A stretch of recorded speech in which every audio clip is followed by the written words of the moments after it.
ഈടയും പിങ്കളയും തമ്മിലുള്ള സന്തുലിതാവസ്ഥ ഉണ്ടാക്കിയെടുക്കുക എന്നത് സന്തുലിതമായ ജീവിതത്തിന് വളരെ പ്രധാനപ്പെട്ട ഒന്നാണ്. ഒരു ദിവസം 40 മിനിറ്റ് വീതം 4 തവണ ഒരു പ്രത്യേക സംക്രമണം സംഭവിക്കുന്നു. ഇതിനെ ട്വൈലൈറ്റ് സോൺ അല്ലെങ്കിൽ സന്ധ്യാകാലം എന്ന് പറയുന്നു.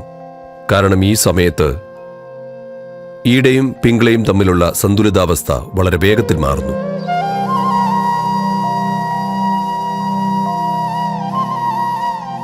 യോഗയുടെ കാഴ്ചപ്പാടിൽ ശരീരമെന്നോ മനസ്സെന്നോ വേർതിരിവില്ല. അവിടെ സ്ഥൂല ശരീരം, മാനസിക ശരീരം, ഊർജ ശരീരം എന്നിവയാണ്. ഊർജ ശരീരത്തിൽ 72,000 നാഡികൾ അടങ്ങിയിരിക്കുന്നു. നമ്മൾ നാഡി എന്ന് പറയുമ്പോൾ അതൊരു മാർഗമല്ലെങ്കിൽ പാത എന്നാണ് അർത്ഥമാക്കുന്നത്. നാഡി എന്നാൽ ഞരമ്പ് എന്നല്ല. നിങ്ങൾ ഈ ശരീരം മുറിച്ചു നോക്കിയാൽ നാഡികളെ കാണില്ല. ഭൗതികമായി അങ്ങനെയൊന്നും നിലവിലില്ല. എന്നാൽ അനുഭവപരമായി ഈ ഘടനയിലെ ഊർജത്തിന്റെ ചലന സ്വഭാവം നിങ്ങൾ നിരീക്ഷിച്ചാൽ അതെപ്പോഴും സ്ഥാപിതമായ പാതകളിലൂടെയാണ് നീങ്ങുന്നതെന്ന് കാണാം. ഒരിക്കലും ക്രമരഹിതമായിട്ടല്ല. അതിനാൽ അത് സഞ്ചരിക്കുന്ന 72,000 വഴികളുണ്ട്. വലതുവശത്ത് 36,000-ഉം ഇടതുവശത്ത് 36,000-ഉം, ഇരുവശത്തും 36,000 വീതം. വലത്തേതിനെ പിങ്കള എന്നും ഇടത്തേതിനെ ഇട എന്നും പറയുന്നു. ഇവയെ സൂര്യനെന്നും ചന്ദ്രനെന്നും പറയാറുണ്ട്. അതുകൊണ്ട് ഈ രണ്ടും, ഈടയും പിങ്കളയും അല്ലെങ്കിൽ സൂര്യനും ചന്ദ്രനും, വലതും ഇടതും, നിങ്ങളുടെ മനസ്സിന്റെ തലത്തിൽ സൂചിപ്പിക്കുന്നത് യുക്തിയെയും സഹജാവബോധത്തെയുമാണ്. ഞാൻ സഹജാവബോധമെന്ന് പറയുമ്പോൾ സഹജാവബോധമെന്നത് ധാരണയുടെ മറ്റൊരു മാനമല്ല. അത് കണക്കുകൂട്ടലിന്റെ മറ്റൊരു മാനം മാത്രമാണ്. നിങ്ങൾക്ക് തുല്യമായ അളവിലുള്ള വിവരങ്ങൾ നിങ്ങളുടെ ഉള്ളിൽ ഉണ്ടാവുകയും നിങ്ങൾ യുക്തിപരമായി പോവുകയുമാണെങ്കിൽ ഒരിടത്തെത്താൻ 10 ഘട്ടങ്ങൾ വേണ്ടിവരും. സഹജാവബോധമെന്നാൽ നിങ്ങൾ ആ 10 ഘട്ടങ്ങളും എടുക്കുന്നില്ല, നിങ്ങൾ 10ാമത്തെ ഘട്ടത്തിലേക്ക് എടുത്തു ചാടുന്നു.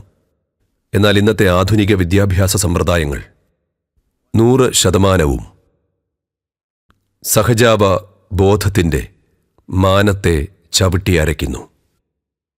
യുക്തിപരമായതിനെ മാത്രമാണ് വികസിപ്പിക്കുന്നത്. സഹജാവബോധത്തെ അവർ അസംബന്ധമായി തള്ളിക്കളയുന്നു. എല്ലാ കാര്യങ്ങളും നിങ്ങൾ ആലോചിച്ച് കണ്ടെത്തണം. നിങ്ങളുടെ മുത്തശ്ശിമാർക്ക് അറിയാമായിരുന്ന കാര്യങ്ങൾ ഇന്ന് അതേ കാര്യം കണ്ടെത്താൻ നിങ്ങൾ $1 ബില്യൺ ഗവേഷണം നടത്തേണ്ടി വരുന്നു. നിങ്ങൾ എല്ലാ കാര്യങ്ങളും ആലോചിച്ച് ചെയ്യേണ്ടി വരുമ്പോൾ എല്ലാത്തിനും ഒന്നിലധികം ഘട്ടങ്ങൾ ഉള്ളതായി തോന്നുന്നു. അപ്പോൾ ജീവിതം സമ്മർദ്ദകരമായി തോന്നുന്നു. ഒരാൾക്ക് ഒരു പരിധിക്കപ്പുറം വിജയിക്കണമെങ്കിൽ ചില കാര്യങ്ങളിൽ നിങ്ങൾക്ക് ഘട്ടങ്ങളെ മറികടന്ന് അതിലേക്ക് എത്താൻ കഴിയണം. അതേ വിവരങ്ങൾ തന്നെയാണ്, അതേ കാര്യങ്ങൾ തന്നെയാണ്. പക്ഷെ എല്ലാ തവണയും അത്രയധികം ഘട്ടങ്ങളിലൂടെ പോകേണ്ടതില്ല. അല്ലെങ്കിൽ അത് ജീവിതത്തെ വളരെ സമ്മർദ്ദകരമാക്കുന്നു. കാരണം ഇത് നിങ്ങളുടെ കാർ 2 ചക്രങ്ങളിൽ ഓടിക്കുന്നത് പോലെയാണ്. മറ്റ് 2 ചക്രങ്ങൾ ഉപയോഗിക്കാതെ സുരക്ഷിതമായി വെച്ചിരിക്കുന്നു. എപ്പോൾ ഉപയോഗിക്കാനാണെന്ന് എനിക്കറിയില്ല. എന്നാൽ നിങ്ങൾ ഉപയോഗിക്കുന്ന 2 ചക്രങ്ങൾക്ക് അതിയായ സമ്മർദ്ദം അനുഭവപ്പെടും. അതുകൊണ്ട് യോഗ സമ്പ്രദായത്തിൽ സഹജാവബോധത്തിന് യുക്തിക്ക് തുല്യമായ പ്രാധാന്യമുണ്ട്. അതിനാൽ ഈടയ്ക്കും പിങ്കളയ്ക്കുമിടയിൽ സന്തുലിതാവസ്ഥ കൊണ്ടുവരുന്നത് ഒരു സന്തുലിതമായ ജീവിതം നയിക്കുന്നതിൻ്റെ വളരെ പ്രധാനപ്പെട്ട ഒരു ഭാഗമാണ്.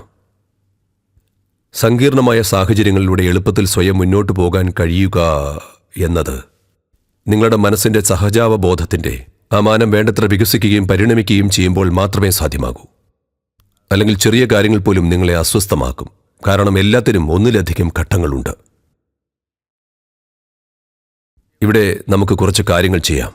ഈടയ്ക്കും പിങ്കളയ്ക്കുമിടയിൽ ഒരു സന്തുലിതാവസ്ഥ കൊണ്ടുവരുന്നതിനെക്കുറിച്ച് നിങ്ങൾക്ക് ഒരു അനുഭവപരമായ ധാരണ നൽകാൻ നിങ്ങളുടെ ചൂണ്ടുവിരലെടുത്ത് മൂക്കിന് താഴെ വെച്ച് മൃദുവായി ശ്വാസം പുറത്തേക്ക് വിടുക. ഇപ്പോൾ ഏത് നാസാരന്ധ്രത്തിലാണ് ശ്വാസം കൂടുതലെന്ന് കണ്ടെത്തുക.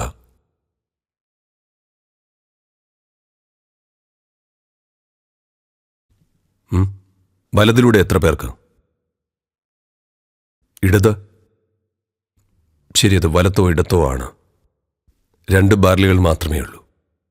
25 ഉണ്ടായിരുന്നെങ്കിൽ എത്ര സങ്കീർണമാകുമായിരുന്നു.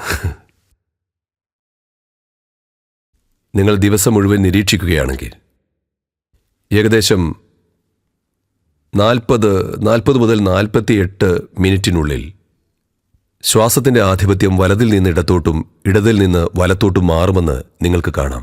ശ്രദ്ധിച്ചിട്ടുണ്ടോ?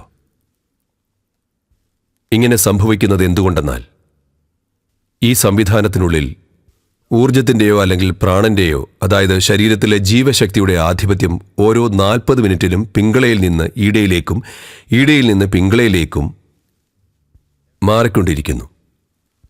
ഊർജം മാറിയാൽ അടുത്ത 8 മിനിറ്റിനുള്ളിൽ ശ്വാസം മാറും.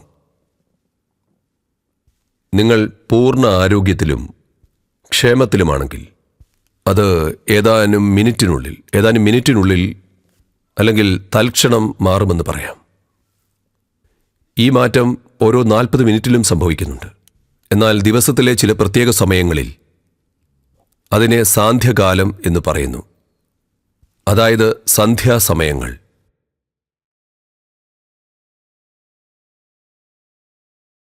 സൂര്യോദയത്തിന് 20 മിനിറ്റ് മുമ്പ് മുതൽ സൂര്യോദയത്തിന് ശേഷമുള്ള 20 മിനിറ്റ് വരെ. അത് വേണ്ട സദ്ഗുരു, മറ്റ് സമയങ്ങളുണ്ടെങ്കിൽ പറയൂ.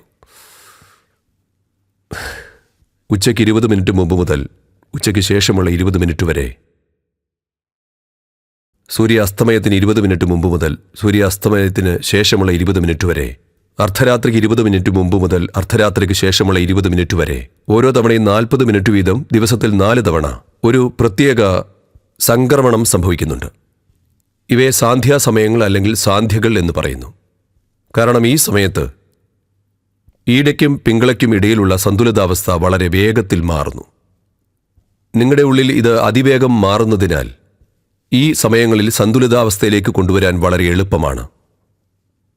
ഒരു പരിധിവരെ ലോകത്ത് എല്ലായിടത്തും ഏതൊരു ആത്മീയ പ്രക്രിയയും അല്ലെങ്കിൽ പരിശീലനവും രാവിലെയും വൈകുന്നേരമാണ് ചെയ്യുന്നത്. സാന്ധ്യ എന്നത് ആത്മീയ പരിശീലനത്തിന്റെ പര്യായമായി മാറി. ആ സമയം പല പരിശീലനങ്ങളുടെയും പര്യായമായി മാറി.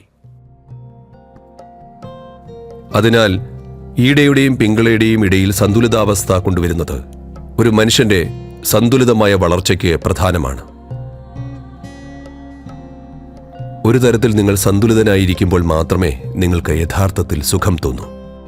ഏതെങ്കിലും തരത്തിലുള്ള അസന്തുലിതാവസ്ഥ ഉണ്ടാകുമ്പോൾ അസ്വസ്ഥത ഉണ്ടാകും, ശരിയല്ലേ? നിങ്ങൾ ഏതെങ്കിലും തരത്തിലുള്ള അസന്തുലിതാവസ്ഥ അനുഭവിക്കുമ്പോൾ അസ്വസ്ഥത ഉണ്ടാകുന്നു. ഒരു പ്രത്യേക സന്തുലിതാവസ്ഥയിലെത്തുമ്പോൾ മാത്രമേ നിങ്ങൾക്ക് ശരിക്കും സുഖം തോന്നുകയുള്ളൂ. അതുകൊണ്ട് സുഖം എന്നത് നിങ്ങൾ എന്തിലാണ് ഇരിക്കുന്നത് അല്ലെങ്കിൽ നിങ്ങൾ എവിടെയാണ് എന്നതിനെ ആശ്രയിച്ചല്ല. സുഖം നിങ്ങളുടെ ഉള്ളിൽ നിങ്ങൾ എത്രത്തോളം സന്തുലിതമാണ് എന്നതിനെ ആശ്രയിച്ചിരിക്കുന്നു.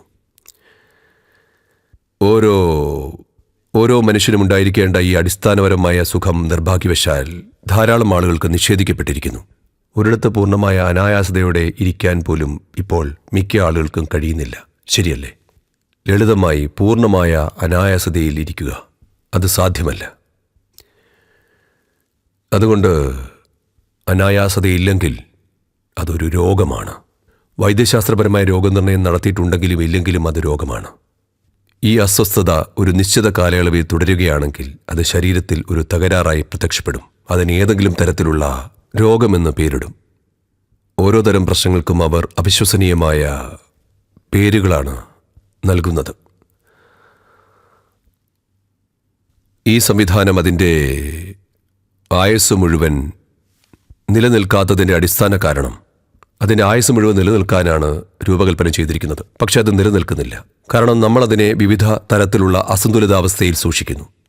നിങ്ങൾ നിങ്ങളുടെ കാർ എപ്പോഴും 2 ചക്രങ്ങളിൽ ഓടിച്ചാൽ എന്തെങ്കിലും തകരാറിലാകും. അതുപോലെ ഈ മുഴുവൻ ശരീര സംവിധാനവും ശരിയായി പരിപാലിക്കപ്പെടുന്നില്ല. ഈ സംവിധാനത്തിൽ മതിയായ സന്തുലിതാവസ്ഥയില്ല. നിങ്ങൾ സന്തുലിതനായിരിക്കുമ്പോൾ മാത്രമേ സുഖമുള്ളൂ, അല്ലാത്തപക്ഷം സുഖമില്ല. ഉള്ളിൽ ഒരുതരം സന്തുലിതാവസ്ഥ അറിയുന്നില്ലെങ്കിൽ ഒരാൾക്ക് സുഖമെന്താണെന്ന് അറിയാൻ കഴിയില്ല. സന്തുലിതമായിരിക്കുമ്പോൾ മാത്രമേ നിങ്ങൾക്ക് നിശ്ചലനാകാൻ കഴിയൂ. ആളുകൾക്ക് രോഗങ്ങൾ ഉണ്ടാകുന്നതിൻ്റെ കാരണം അവർക്ക് എങ്ങനെ നിശ്ചലരായിരിക്കണം എന്നറിയില്ല. ശരിയായ സന്തുലിതാവസ്ഥയില്ലെങ്കിൽ നിശ്ചലത വരില്ല. നിങ്ങൾ പൂർണ്ണമായി സന്തുലിതനായിരിക്കുമ്പോൾ മാത്രമേ നിങ്ങൾക്ക് നിങ്ങളുടെ ഉള്ളിൽ നിശ്ചലനാകാൻ കഴിയൂ. അല്ലാത്ത പക്ഷം അത് സംഭവിക്കില്ല.